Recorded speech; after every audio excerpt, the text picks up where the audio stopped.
Hi everyone, it's Tish with Naptime Creations. Welcome back to my channel. Today I'm going to be uploading a really quick video showing you how to use Elmer's glue to prevent resin drips. I used Elmer's glue all, but you can use the school glue as well. Whichever one you have on hand will work.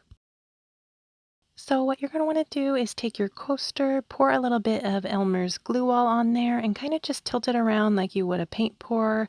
You're just going to want to put it up all the way to the edge if you can, and I added a good amount of glue on here, but it wasn't quite enough. It wasn't pushing to the edge easily, so I'm going to add a little bit more glue.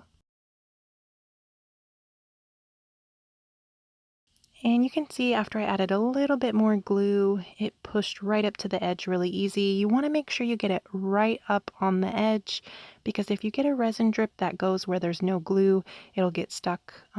Resin will bond to itself, so you don't want that to happen because that can be kind of hard. So just make sure you get it all the way up to the edge, and then you can do your clear top coat. It takes about 24 hours to dry and then you're good to do your top coat. So this is a different set that I had done this trick on. I did my top coat and you can see the clear resin drips along the back. And what I'm doing here is just taking my heat gun on high, hitting the back with, in one spot so I can take my little knife under there and make a point to where I can get my finger under there and pull it off. But check it out. See, it comes off so easy and effortlessly in one piece.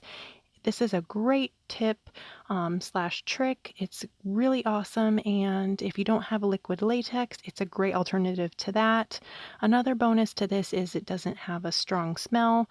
Liquid latex kind of has a funky, stinky smell, but that works good too. But also, a lot of people already have Elmer's glue on hand.